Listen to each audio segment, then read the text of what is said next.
তো বন্ধুরা কেমন আছেন আপনারা সবাই? আশা করি সকলে ভালো আছেন। তো দেখুন সামনে আমাদের WBSSC গ্রুপ সি এবং গ্রুপ ডির যে নন টিচিং স্টাফের এক্সাম আছে, গ্রুপ সির ক্ষেত্রে একটা টপিক ইনক্লুড করা হয়েছে এনইপি। তো আজকে আমরা সেই এনইপি নিয়ে গুরুত্বপূর্ণ 60টি কোশ্চেন আলোচনা করব। তো চলুন সরাসরি ক্লাসে ঢুকে যাওয়া যাক। দেখুন প্রথম প্রশ্ন কি বলছে, এনইপি 2020 এর মূল উদ্দেশ্য কী? এটার সঠিক উত্তরটি হয়ে যাবে হলিস্টিক ডেভেলপমেন্ট। অপশন নাম্বার বিতে আমরা পাচ্ছি হলিস্টিক ডেভেলপমেন্ট।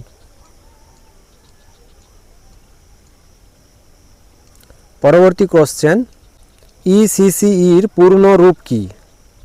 ইসিসির পূর্ণ রূপ হবে early childhood care and education. Option number সিতে আমরা পাচ্ছি early childhood care and education. পরবর্তী কোশ্চেন, এনইপি 2020 অনুসারে ফাউন্ডেশন স্টেজ কত বছরের? ফাউন্ডেশন স্টেজ হয়ে যাবে 5 বছরের। তাহলে এনইপিতে আমরা 4টি স্তর পাচ্ছি, 5 + 3 + 3 + 5 + 3 + 3 + 4। তাহলে এই প্রথম যে 5 বছর এটাকে বলছে ফাউন্ডেশন স্টেজ। স্টেজগুলো একবার বলে দিই, ফাউন্ডেশন স্টেজ, তারপরে হচ্ছে প্রিপারেটরি স্টেজ, তারপরে হচ্ছে মিডিল স্টেজ, তারপরে হচ্ছে সেকেন্ডারি স্টেজ। তাহলে ফাউন্ডেশন স্টেজ আমাদের কত বছরের হবে? না 5 বছরের। এনইপি 2020 অনুসারে প্রিপারেটরি স্টেজ কত বছরের? এখনই বললাম প্রিপারেটরি স্টেজ হচ্ছে 3 বছরের। Option number B.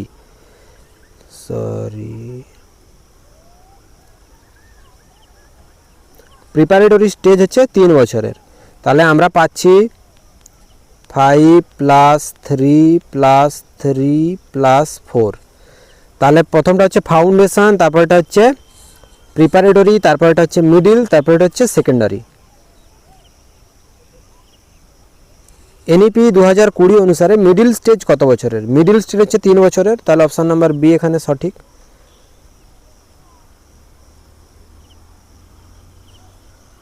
Middle stage 3 বছর। এনইপি 2020 অনুসারে সেকেন্ড স্টেজ কত বছরের? সেকেন্ডারি স্টেজ হচ্ছে 4 বছরের। তাহলে অপশান নাম্বার সি হয়ে যাচ্ছে সঠিক। সেকেন্ডারি স্টেজ মানে ক্লাস 9 থেকে ক্লাস 12 পর্যন্ত, 14 থেকে 18 বছর বয়সের মধ্যে এই স্টেজটা থাকছে এবং এটাকে বলছে সেকেন্ডারি স্টেজ। এটা 4 বছরের। মাতৃভাষায় শিক্ষাদানের ওপর জোর দেওয়া হয়েছে কোন শ্রেণী পর্যন্ত? 5ম শ্রেণী পর্যন্ত সঠিক অ্যান্সার হবে। মাতৃভাষায় শিক্ষাদান ব্যবস্থা করা হয়েছে 5ম শ্রেণী পর্যন্ত। এনইপি 2020 অনুসারে এনইপি 2020 কে অনুমোদন করে? এনইপি 2020 অনুমোদন করে ইউনিয়ন ক্যাবিনেট। এনইপি 2020 এর খসড়া কমিটির চেয়ারম্যান কে? এটা হচ্ছে ডক্টর কে কস্তুরী রঙ্গন। তাহলে অপশান নাম্বার সি হয়ে যাচ্ছে সঠিক, কে কস্তুরী রঙ্গন খসড়া কমিটির চেয়ারম্যান। উচ্চশিক্ষায় গ্রস এনরোলমেন্ট রেশিও GER 2035 সালের মধ্যে কত শতাংশে উন্নীত করার লক্ষ্য নেওয়া হয়েছে? তাহলে গ্রস এনরোলমেন্ট রেশিও 2035 সালের মধ্যে উন্নত করার লক্ষ্য নেওয়া হয়েছে 50%। পশ্চিমবঙ্গে এনইপি 2020 বাস্তবায়ন কোন পর্যায়ে রয়েছে? পশ্চিমবঙ্গে এনইপি আংশিকভাবে বাস্তবায়িত হয়েছে। তাহলে অপশান নাম্বার সি হয়ে যাচ্ছে সঠিক। এনইপি 2020 অনুযায়ী স্কুল শুরু হবে কোন শ্রেণী থেকে? স্কুল শুরু হবে অঙ্গনারী বা প্রি স্কুল। তাহলে অপশান নাম্বার এতে আমরা পেয়ে যাচ্ছি অঙ্গনারী থেকে স্কুল শুরু হবে, বা প্রি স্কুলও অপশানে থাকতে পারে।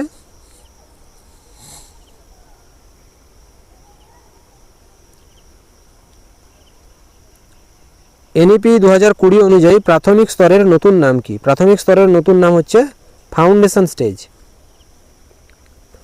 তাহলে আমরা যে 4টে স্তর পেলাম, প্রথমটা হচ্ছে ফাউন্ডেশন স্টেজ, তারপরটা হচ্ছে মিডিল স্টেজ, তারপরটা হচ্ছে প্রথমে ফাউন্ডেশন স্টেজ, তারপরে হচ্ছে প্রিপারেটরি স্টেজ, তারপরে হচ্ছে মিডিল স্টেজ, তারপরে হচ্ছে সেকেন্ডারি স্টেজ।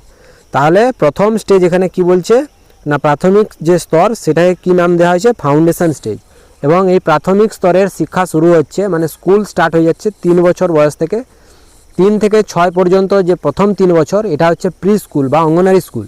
তারপরে ক্লাস 1 এবং ক্লাস 2, এই টোটাল 5 বছর মিলিয়ে হচ্ছে ফাউন্ডেশন স্টেজ। এনইপি 2020 অনুযায়ী ফাউন্ডেশন স্টেজ শুরু হবে কত বছরে? এখনই বললাম 3 বছরে স্কুল শুরু হয়ে যাবে, মানে ফাউন্ডেশন শুরু হয়ে যাচ্ছে 3 বছরে। এনইপি 2020 অনুযায়ী কম্প্রিহেন্সিভ প্রোগ্রেস কার্ড কে দেবে? মানে টিচার প্লাস ছাত্র প্লাস অভিভাবক। এটার সঠিক অ্যান্সার হয়ে যাবে টিচার প্লাস অভিভাবক প্লাস স্টুডেন্ট। এটা হচ্ছে কম্প্রিহেন্সিভ প্রোগ্রেস কার্ড দেওয়া হবে। আচ্ছা, এনইপি কোন মডেলকে বেশি গুরুত্ব দেয়? এনইপি হচ্ছে হলিস্টিক মডেলকে বেশি গুরুত্ব দেয়, হলিস্টিক ডেভেলপমেন্ট। 5+3+3+4 কাঠামোতে ফাউন্ডেশন স্তর কত বছরের? ফাউন্ডেশন স্তর 5 বছরের। অপশান নাম্বার ডি হয়ে যাচ্ছে সঠিক। পশ্চিমবঙ্গে উচ্চ মাধ্যমিক স্তরে কোন নতুন ব্যবস্থা চালু হয়েছে? তাহলে পশ্চিমবঙ্গে উচ্চ মাধ্যমিক স্তরে সেমিস্টার সিস্টেম চালু হয়েছে, তাহলে অপশান নাম্বার ডি হয়ে যাচ্ছে সঠিক। এনইপি 2020 অনুযায়ী মাতৃভাষার উপর জোর দেওয়া হয়েছে কোন পর্যায়ে? তাহলে আর্লি এবং প্রাইমারি লেভেলে মাতৃভাষার উপর জোর দেওয়া হয়েছে। ক্লাস 5 পর্যন্ত মাতৃভাষায় শিক্ষাদানের কথাও বলা হয়েছে। এনইপি 2020 কোন শিক্ষানীতি এনইপি 2020 কোন শিক্ষানীতিকে প্রতিস্থাপিত করে? এটা হচ্ছে 1986 সালের NPE, national policy on education, এটাকে প্রতিস্থাপিত করছে।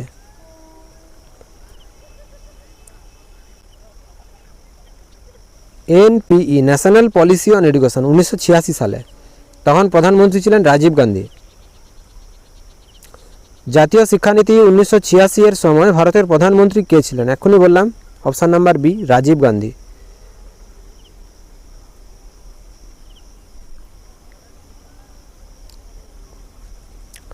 ভোকেশনাল এডুকেশন কোন ক্লাস থেকে শুরু হবে? ভোকেশনাল, কোডিং, ইন্টার্নশিপ, এই তিনটাই হচ্ছে ক্লাস 6 থেকে শুরু হয়ে যাবে, 11 বছর বয়স থেকে শুরু হয়ে যাচ্ছে। আর যখন জিজ্ঞাসা করবে কত বছর বয়স থেকে, তখন অ্যান্সার হয়ে যাবে 11 বছর। কোডিং কোন ক্লাস থেকে শুরু হবে? ক্লাস 6 থেকে শুরু হবে।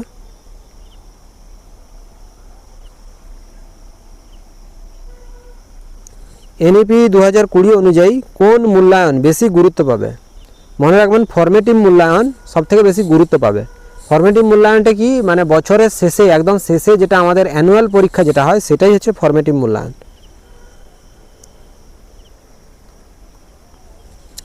এনইপি 2020 অনুযায়ী একজন শিক্ষার্থী বোর্ড পরীক্ষার জন্য কতগুলি সুযোগ পাবে? 2টি সুযোগ পাবে। বোর্ড পরীক্ষার জন্য একজন শিক্ষার্থী 2টি সুযোগ পাবে। এনইপি 2020 অনুসারে শিক্ষক শিক্ষার ন্যূনতম যোগ্যতা কি? 4 বছরের ইন্টিগ্রেটেড বিএড, মানে গ্র্যাজুয়েশনের শেষে 3 বছরের গ্র্যাজুয়েশন, তার সাথে 1 বছরের বিএড করলেই আপনি কিন্তু শিক্ষকতা করার সুযোগ পেয়ে যাবেন। 4 বছরের ইন্টিগ্রেটেড বিএড। কোন ভাষাকে তৃতীয় ভাষা হিসেবে সবথেকে বেশি উৎসাহিত করা হচ্ছে? মনে রাখবেন, সংস্কৃত ভাষাকে সবথেকে বেশি উৎসাহিত করা হচ্ছে থার্ড ল্যাঙ্গুয়েজ হিসেবে। তাহলে এখানে যে মিডিল স্টেজ যেটা আছে, ক্লাস 6 থেকে ক্লাস 8 পর্যন্ত, এখানে বলছে যে ফরেন ল্যাঙ্গুয়েজও কিছু শেখা যাবে এবং আমাদের ভারতের যে কিছু ক্লাসিক্যাল ল্যাঙ্গুয়েজ আছে সেগুলো কিন্তু শিক্ষার এখানে সুযোগ পাওয়া যাবে। তাহলে থার্ড ল্যাঙ্গুয়েজ হিসেবে সংস্কৃতকে বেশি করে প্রমোট করা হচ্ছে এনইপি অনুসারে, মনে রাখবেন। 10+2+3 শিক্ষা কাঠামোর সুপারিশ করে কোন কমিশন? এটার সঠিক অ্যান্সার হয়ে যাবে কোঠারি কমিশন। কোঠারি কমিশন কত সালে? 1964 সালে কোঠারি কমিশন হয়। মানে কোঠারি কমিশন 1964 থেকে 1966, এটা মনে রাখবেন যে কোঠারি কমিশন 1964 থেকে 1966। 1964-তে কমিশন হয়, 1966-তে ইমপ্লিমেন্ট হয়। এবং 10+2+3 আমরা যে শিক্ষা পদ্ধতির মাধ্যমে পাস করেছি, তো সেটা ছিল 10+2+3। এখন এনইপি 2020-তে বলছে 5+3+3+4। ন্যাশনাল কারিকুলাম ফ্রেমওয়ার্ক কে তৈরি করবে? এনসিইআরটি তৈরি করবে। এনসিইআরটির ফুল নাম কি? National council of educational research and training, NCERT. এর হেডকোয়ার্টার নতুন দিল্লিতে আছে। 1961 সালে এনসিইআরটি এস্টাবলিশড হয়। আর এনসিইআরটির ফুল নাম বললাম national council of educational research and training. NEP 2020 অনুযায়ী নতুন মূল্যায়ন সংস্থার নাম কি? নতুন মূল্যায়ন সংস্থার নাম হচ্ছে পারাক। অপশান নাম্বার ডি সঠিক। হায়ার এডুকেশনের জন্য একমাত্র নিয়ন্ত্রক সংস্থার নাম কি হবে? এটা হচ্ছে HECI, option number C. HECI হচ্ছে higher education commission of India. এটা হচ্ছে হায়ার এডুকেশনের জন্য একমাত্র নিয়ামক সংস্থা হবে। NEP অনুযায়ী কোন কোর্স গুরুত্ব হারাচ্ছে? MPhil গুরুত্ব হারাচ্ছে। MPhil কিন্তু কোনো ইউনিভার্সিটিতে আর পড়ানো হয় না, মাস্টার অফ ফিলোজফি। NEP অনুযায়ী প্রতিবন্ধী শিক্ষার্থীদের জন্য কী ধরনের ব্যবস্থা নেওয়া হবে? এটা হচ্ছে অন্তর্ভুক্তিমূলক শিক্ষার ব্যবস্থা নেওয়া হবে। অপশান নাম্বার এতে আমরা পাচ্ছি অন্তর্ভুক্তিমূলক শিক্ষা। অন্তর্ভুক্তিমূলক শিক্ষা জিনিসটা কীরকম দেখবেন, যারা শ্রবণ প্রতিবন্ধী বা দৃষ্টি প্রতিবন্ধী বা যারা চিলড্রেন উইথ স্পেশাল নিড, যারা স্পেশাল স্টুডেন্ট যারা, তাদের জন্য আলাদা যে স্কুল ছিল সেটা তো থাকছেই, তার সাথে সাথে কি করা হচ্ছে, যাদের স্কুল ধরুন অনেকটা দূরে, বাড়ির পাশাপাশি সেরকম স্পেশাল স্টুডেন্টদের জন্য কোনো স্কুল নেই, তাহলে সেক্ষেত্রে কি হবে না, তাকে সাধারণ বিদ্যালয়ে কিন্তু অন্তর্ভুক্ত করে নিতে হবে, মানে তাকে সাধারণ বিদ্যালয়ে সাধারণ শিক্ষার্থীদের সাথে শিক্ষার সুযোগ করে দিতে হবে। মাল্টিডিসিপ্লিনারি শিক্ষা বলতে কী বোঝায়? একাধিক বিষয় একসাথে শেখা। অপশান নাম্বার এ মাল্টিডিসিপ্লিনারি শিক্ষা। একাধিক বিষয় একসাথে শেখার সুযোগকে বলছে মাল্টিডিসিপ্লিনারি শিক্ষা। পরবর্তী কোশ্চেন, NEP 2020 অনুযায়ী ABC বলতে কী বোঝায়? ABC বলতে বোঝাচ্ছে academic bank of credits. Option number D academic bank of credits, ABC। Digital শিক্ষায় পশ্চিমবঙ্গ সরকার চালু করেছে ই-বিদ্যা, দীক্ষা, সায়ম, বাংলার শিক্ষা পোর্টাল। তাহলে অপশান দেখেই বুঝতে পারছেন এটা বাংলার শিক্ষা পোর্টাল হবে। NEP 2020 কোন ইনিশিয়েটিভের উপর ভিত্তি করে ডিজিটাল এডুকেশন চালু করেছে? অপশানগুলো দেখুন, PM ই-বিদ্যা, সায়ম, দীক্ষা, অল অফ দ্য বাব। এটা সঠিক অ্যান্সার হবে অল অফ দ্য বাব।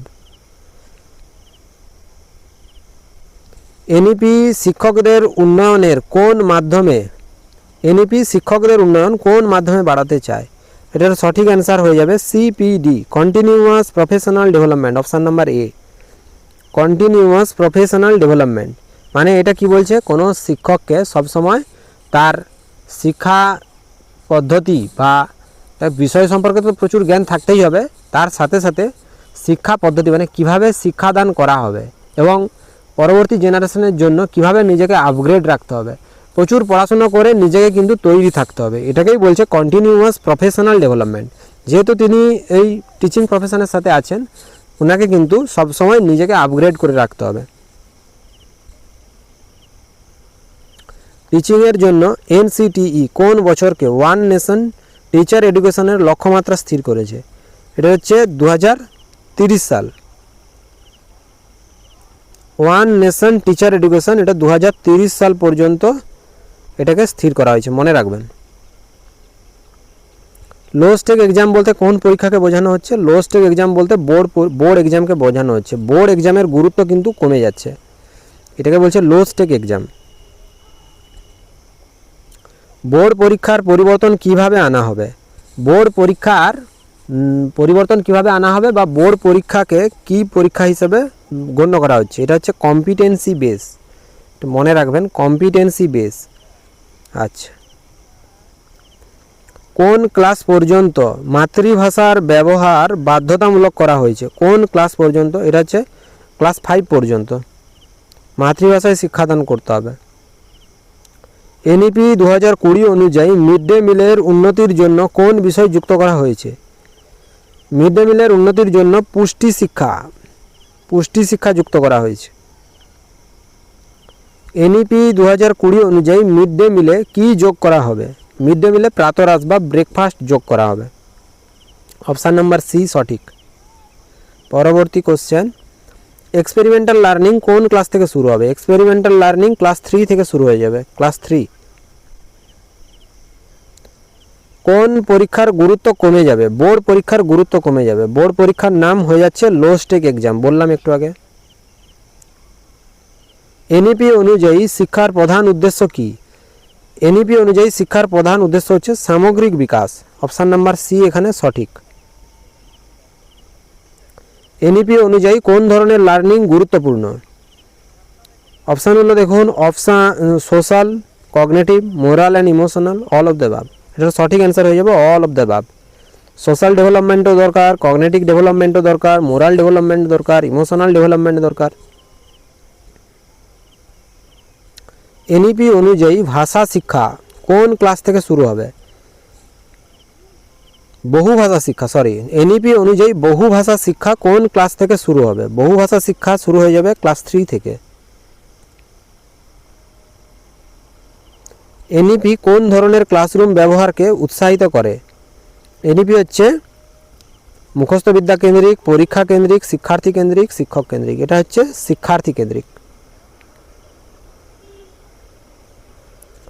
ফান্ডামেন্টাল লিটারেসি আর নিউমেরেসি কোন মিশনের অন্তর্গত? নিপুণ ভারত মিশনের অন্তর্গত। 3 ল্যাঙ্গুয়েজ ফর্মুলা কোন স্তরে অ্যাপ্লাই করা হবে? Primary to secondary level, option number D. ECC কোন বয়সের শিক্ষার্থীদের জন্য? ইসিসি মানে early childhood care and education. এটা হচ্ছে প্রি স্কুল বা অঙ্গনওয়াড়ি স্কুল এটাকে বলা হচ্ছে। তাহলে এটার বয়স হচ্ছে 3 থেকে 6। কোন বয়সের শিক্ষার্থীদের জন্য এটা প্রযোজ্য হবে? 3 বছর থেকে 6 বছর পর্যন্ত শিক্ষার্থীদের জন্য এটা প্রযোজ্য হবে। এনইপি অনুযায়ী রিপোর্ট কার্ড কেমন হবে? রিপোর্ট কার্ড হবে 360 ডিগ্রি হলিস্টিক ডেভেলপমেন্ট বা 360 ডিগ্রি হলিস্টিক অ্যাপ্রোচ। তাহলে অপশান নাম্বার ডিতে আমরা পাচ্ছি 360 ডিগ্রি হলিস্টিক অ্যাপ্রোচ। এনইপি শিক্ষার কোন নীতিকে উৎসাহিত করে? অপশান নাম্বার বিতে আমরা পাচ্ছি ফ্লেক্সিবিলিটি। জিনিসটা কীরকম দেখবেন যে আগেকার দিনে যেমন দেখবেন যে যারা সায়েন্স নিয়ে পড়বে, সায়েন্স নিয়ে পড়তে গেলে তাকে ফিজিক্স, কেমিস্ট্রি, ম্যাথামেটিক্স এগুলো কিন্তু পড়তেই হবে। আবার যারা আর্টস নিয়ে পড়বে তাদেরকে জিওগ্রাফি, হিস্ট্রি, পলিটিক্যাল সায়েন্স, এরকম করে তাদেরকে সাবজেক্টের কম্বিনেশন থাকতো যে কোন সাবজেক্টের সাথে কোন সাবজেক্ট পড়তে হবে। কিন্তু আলাদা যে ফিজিক্স নিয়ে পড়ছে সে কিন্তু হিস্ট্রি নিয়ে পড়তে পারতো না। কিন্তু এনইপি বলছে ফিজিক্সের সাথে তুমি হিস্ট্রি পড়ো, কোনো অসুবিধা নেই। আবার হিস্ট্রির সাথে তুমি মিউজিক পড়ো, মিউজিকের সাথে কম্পিউটার পড়ো। এই জায়গাটাকে বলা হচ্ছে ফ্লেক্সিবল, মানে ফ্লেক্সিবিলিটি মানে ফ্লেক্সিবল। শিক্ষার্থী যেরকম যে জায়গায় ইন্টারেস্ট সেই জায়গা থেকে সে সাবজেক্ট চুজ করবে এবং সব সাবজেক্ট একসাথে পড়তে পারবে। এনইপি অনুযায়ী স্কুল কমপ্লেক্স বলতে কী বোঝানো হচ্ছে? স্কুল কমপ্লেক্স বলতে বোঝানো হচ্ছে group of schools sharing resource. মনে রাখবেন অপশানটা, group of school sharing resource. School বলতে এটাকে বোঝানো হয়। পরখ এর পূর্ণ নাম কি? পরখ বলতে আমরা বুঝি অপশান নাম্বার সিতে দেখুন, performance assessment, review and analysis of knowledge for holistic development. তাহলে অপশান নাম্বার সি এখানে সঠিক হয়ে যাচ্ছে। Performance assessment, review and analysis of knowledge for holistic development. কোন স্তরের মধ্যে ফান্ডামেন্টাল লিটারেসি অ্যান্ড নিউমেরেসি অর্জন করার কথা বলা হয়েছে? এটা হচ্ছে ক্লাস 3-তে। ক্লাস 3-র মধ্যে, ক্লাস 3-র আগে পর্যন্ত বাচ্চাদেরকে ফান্ডামেন্টালি লিটারেসি এবং নিউমেরেসি অর্জন করার কথা বলা হয়েছে। GER gross enrolment ratio target of 50% by which year? Gross enrolment ratio target 50% রাখা হয়েছে কোন বছর পর্যন্ত? এটা হচ্ছে 2035 সাল নাগাদ বলছে 50% করতে হবে। GER ratio, gross enrolment ratio 50% করতে হবে 2035 সালের মধ্যে। এনইপি এইমস টু প্রমোট, এটা মনে রাখবেন কনস্টিটিউশনাল ভ্যালুজ। বাকি অপশানগুলো আর পড়ছি না। এনইপি প্রমোট করে, অপশান হয়ে যাবে কনস্টিটিউশনাল ভ্যালুজ। এনইপি 2020 অনুযায়ী শিক্ষা বাজেটের লক্ষ্য জিডিপির কত শতাংশ হবে? এটা মনে রাখবেন 6%, অপশান নাম্বার সি। মানে এনইপিতে বা শিক্ষাক্ষেত্রে বলছে জিডিপির কত শতাংশ ব্যয় করার কথা বলা হয়েছে। শিক্ষাক্ষেত্রে বলছে আমাদের দেশের মোট যে জিডিপি সেই জিডিপির 6% যেন শিক্ষা খাতে ব্যয় হয়, এটাই বলছে। তো আজকে এই পর্যন্ত ছিল। পরবর্তী কোনো একটা ক্লাসে অন্য কোনো টপিকের সাথে আবার দেখা হবে। Thank you so much. যদি ভালো লাগে ভিডিওটি লাইক করবেন, যদি পারেন বন্ধুদের সাথে শেয়ার করবেন, আর যদি পারেন তো সাবস্ক্রাইব করবেন। Thank you.